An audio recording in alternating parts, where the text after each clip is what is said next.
तो नमस्कार सांग माने जो चारोटी वेद रही से वेद उपर आज डिस्कसन करना।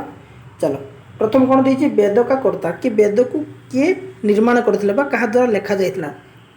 चलो देखा कौन अच्छी वेद का कोई भी कर्ता नहीं। से कौन कहे वेदर कौन सी व्यक्ति कर्ता नहीं मतलब कहीं लिखि नथिले। वेद अपौरुषीय नित्य शाश्वत त्रिकालबद्ध आउ कौन ना वेद हूँ अपौरुषीय नित्य आउ शाश्वत ऋषि मंत्र द्रष्टार।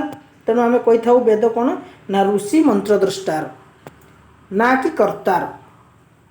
ठीक अच्छे कि तेको कहीं निर्माण करना कहीं बनी ना सी हूँ मंत्र द्रष्टार मतलब श्रुति परंपरार सी चली रही। तापर जमती ऋषिंकर नाम रही जमती आम देखा अग्नि वायु आदित्य अंगिरा।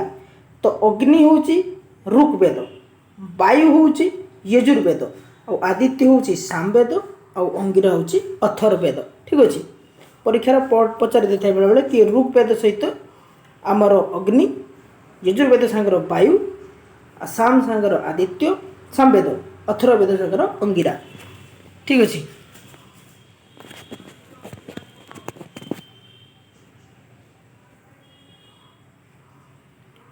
तापर उपवेद उपवेद पचारे बेले बेले परीक्षा इंपोर्टाट जमती कि उपवेद आम देखा आयुर्वेद धनुर्वेद गांधर्वेद स्थापत्य वेद। जमती आयुर्वेद रही ऋग्वेदर उपवेद यजुर्वेदर उपवेद हूँ धनुर्वेद सामवेदर उपवेद हूँ गांधर्वेद अथर्ववेदर उपवेद हूँ स्थापत्य वेद। परीक्षार पचारे जमती पचारदेव यजुर्वेदर उपवेद कौन तो धनुर्वेद सेमती सामवेदर उपवेद कौन गांधर्वेद आउ ऋग्वेदर आयुर्वेद। पिला भूल कर दियंती कि आयुर्वेद माने अथर्ववेद करदे ना आयुर्वेद हूँ ऋग्वेद।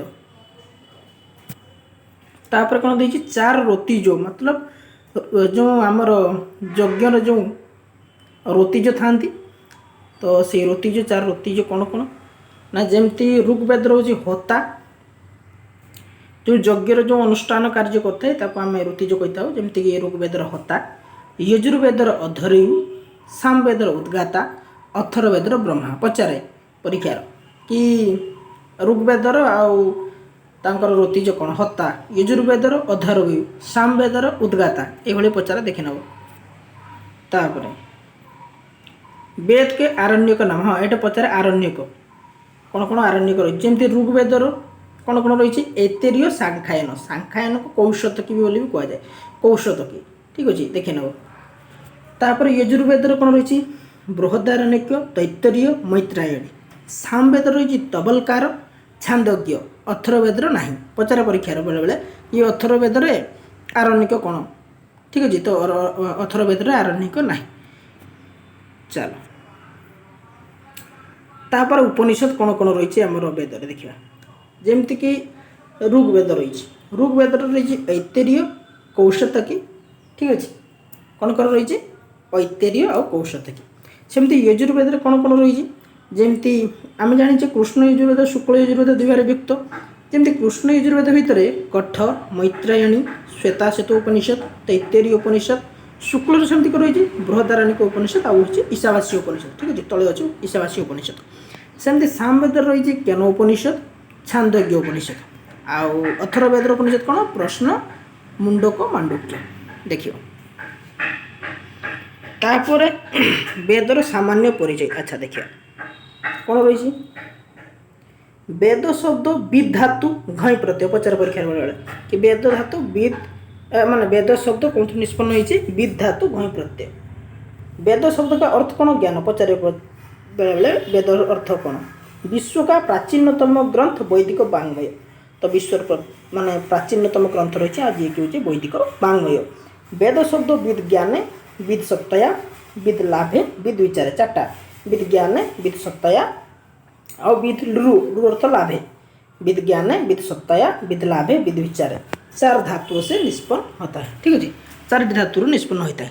तापर मंत्र और ब्राह्मण दोनों का सामूहिक नाम वेद है। आउ जदि कि पचारे मंत्र और ब्राह्मणर दोनों सामूहिक नाम हूँ वेद। वेद दो प्रकार के है एक मंत्र रूप आउ ब्राह्मण रूप। वैदिक मंत्र का संग्रह को संहिता परीक्षा इंपोर्टाट संहिता क्या कहुए कि वैदिक मंत्र जो संग्रह बा संकलन ताकू आमे संहिता कही था। वैदिक मंत्र जो संग्रह बा संकलन को आमे संहिता कही था। ठीक अच्छे। तापर मंत्र शब्द कौन जमती कही मंत्र शब्द हाँ मंत्र शब्द मन धातु से निष्पन्न होता है। मननात् त्रायते इति मंत्र। ठीक अच्छे। जोटा मनर चिंतन कर जाए मंत्र कह जाए। चलो ऋग्वेद में मन का अर्थ कहना। वेद शब्द का पर्यायवाची यदि वेद को कौन कौन कही था श्रुति कही थाए अम्नाय कह जाए अम्नाय माने अभ्यास छंद कह जाए आगम आगम कह जाए त्रयी कह जाए कहीं ऋग यजु साम त्रयी अथर्व लास्ट आसला तेणु या त्रयी भी कह जाए। मंत्रकाल तथा संहिता दोनों में वेद का स्वरूप था त्रिविध मंत्रात्मक। आ कौन कहला कि मंत्रकाल तथा संहिता दोनों में वेद का स्वरूप त्रिविध मात्रात्मक है। ठीक अच्छे कि मंत्रकाल और संहितार वेदर स्वरूप हूँ त्रिविध और मंत्रात्मक। तापर मंत्र तीन प्रकार कौन कौन से कही ऋक् साम यजुष। वैदिक ऋषि की दृष्टि में ज्ञान के तीन धरातल है। कौन कौन जो वैदिक दृष्टि रही वैदिक ऋषि रही दृष्टि रे ज्ञान तीन प्रकार कौन ना आत्मिक आ गोटे दैविक और भौतिक। मंत्रकाल की परिवेश जागे और मंत्रकाल परिवेश कौन ना जागिक। ब्रह्मांडीय तत्व देव प्रत्यक्ष दृश्य मान जेटा प्रत्यक्ष आम देखा जाए सेटा ताको आम भौतिक बोली कही था। द्वापर युग में वेद का संकलित चार भाग में पचारे परीक्षा कि कौन युग रे वेद को संकलन कराई द्वापर युग में चारि भाग संकलन करते आ जो वेद को संकलन करते किए ना आमर वेद व्यास। तेणु आम कहीपर कि वेद को रचना व्यास करते ना वेद को आमर संकलन करते। ठीक अच्छे। ऋग यजु साम अथर्व एमती संकलन करते। तापर कौन रही व्यास ने वेद को हाँ विभाजन विभाजन करते यहाँ परीक्षा पढ़े बेले देखिए कि जो व्यास रही वेद व्यास से वेद को केत विभक्त करते चारि भाग। ठीक अच्छे। व्यास ने एक एक भाग को अपने शिष्य को पढ़ा गोटे गोटे भाग तक शिष्य को पढ़ाई जमी चार शिष्य थे कौन कौन जमी पैल हूँ ऋग्वेद वैश्यायन हूँ यजुर्वेद जैमिनी हूँ सामवेद सुमंत हूँ अथर्ववेद। ठीक अच्छे। तार व्यास ने पहले को ऋग्वेद का अध्ययन कराया वैश्यंपन यजुर्वेद तापर जमी कहली जैमिनी हूँ आमर सामवेद सुमंत हूँ अथर्ववेद। ठीक अच्छे। सेमती रही तापर वेद त्रयी कौन कौन मैं कही सारी कि ऋग यजु साम तीनों वेद में ब्रह्मा को निपुण कहा गया और तीनोटी वेद रही से निपुण किए ना ब्रह्मा। तापर वेद में स्वर तीन प्रकार है परीक्षा पचारे वेद रे स्वर केते प्रकार उदात्त अनुदात्त स्वरित जोटा इंपोर्टाट मुझे कहीदे 8 विकृति परीक्षा पढ़े कौन कौन जटामाला शिखा रेखा ध्वजा दंड अर्थ घन अष्टौ विकृत प्रोक्ता क्रम पूर्वा महर्षि ठीक मन रखिए। वैदिक छंद के भेद दो होता है अक्षर गुणानुसारी और अक्षर गुणानुसारी और कौन पदाक्षर गुणानुसारी। देखिए यहाँ वेद में छंद 21 पाया जाता है। ठीक है जी हाँ 21 छंद के विभक्त में 3 सप्तक में किया जाता है और केतोटी छंद विभक्त 3 सप्तक। इनमें प्रमुख छंद 7 परीक्षा पचारे। ठीक अच्छे। इसमें प्रमुख छंद हूँ 7टा। गायत्री छंद 24 वर्ण उष्णिक 28 ताको मन रखियो ग उ अ ब्रूप त्रिज एमती मन रखियो केमती शॉर्टकट तार ग उ अ ब्रूप त्रिज ग उ अ। ठीक अच्छे। जमी गायत्री उष्णिक अनुष्टु बृहति पंक्ति त्रिष्टु तार कौन ग उ अ ब्रूप त्रिज त्रिज जर जगती। तो 24 28 32 4 4 सब 24 28 32 36 40 44 तापर हूँ 48। ठीक अच्छे। एमती देखिए परीक्षा पढ़े तो इनमें प्रमुख छंद केत रहा 7। ठीक अच्छे। तो जगती अच्छी 48। तापर अति जगती सकोरी अति सकोरी अष्टि अति अष्टि ध्रुति अति ध्रुति कृति प्रकृति एटा किसी दरकार नहीं देखियो। तापर छंद जमी रही वंशस्थ छंद उपेन्द्र वज्रा इंद्र वज्रा पुष्पिताग्रा दूत विलमित रथोदाता मंदाक्रांता वियोगिनी स्वागता उद्गाता औप छंदसम। तापर कौन रही बसंत तिलका प्रति हाँ प्रमिताक्षरा प्रहर्षिणी मंजुभाषिणी रुचिरा शालिनी शार्दूल विकृतम शिखरिणी हारिणी आर्या श्रद्धरा उपजाति एसବୁ ରହିଛି।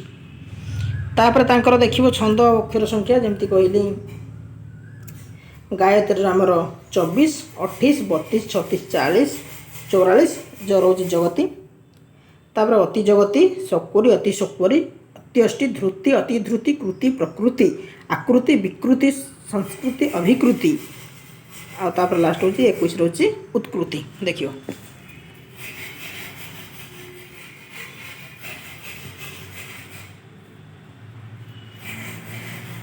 वेद में प्रयुक्त छंद गायत्री परीक्षा पचार इम्पोर्टेंट कि वेद जो प्रयुक्त छंद कौन से होची गायत्री।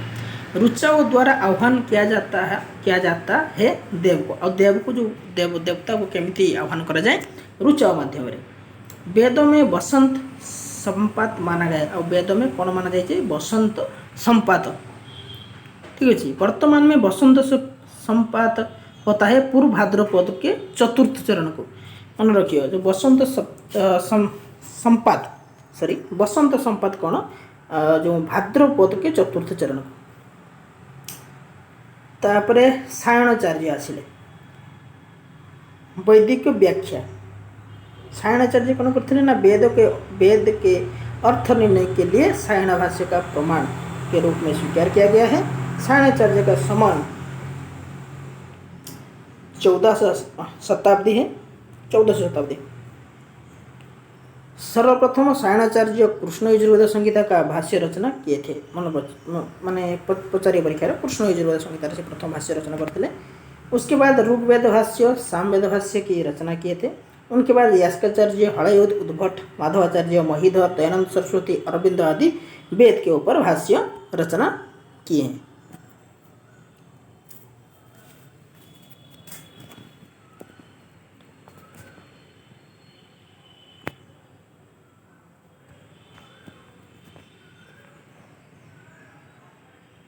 चलो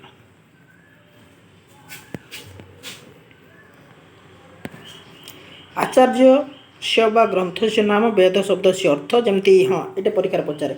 आचार्य सायण अनुसार अपौरुषेय वाक्य वेद अर्थात कौन पुरुष को द्वारा रचना करा जाय नथिला एटा किए कहथिला आचार्य सायण। इष्ट प्राप्ति अनिष्ट परिहार अलौकिक उपाय ये ग्रंथ वेद इति स वेद ये भी आचार्य सायण। इष्ट प्राप्ति तथा अनिष्ट परिहार जो अलौकिक रूपा रही अलौकिक उपाय रही से वेद बोली आचार्य सायण कहते। आचार्य जास्क कौन कहते ना पुरुष विद्या अनित्य त्वत् कर्म संपत्ति मंत्रे वेद ये यास्काचार्य कहते। देखिए तापर दयानंद सरस्वती विन्दन्ति जानन्ति विद्यन्ते भवन्ति विन्ते विचारयन्ति विदन्ते लभन्ते सर्वे मनुष्याः सुप्त विद्या येषु वा तथा विद्वांसश्च भवन्ति ते वेदा। आमर स्वामी दयानंद सरस्वती कहते। तापर प्रतिसाक्ष्यम विद्यन्ते धर्मादयः पुरुषार्थ ये ते वेदाः।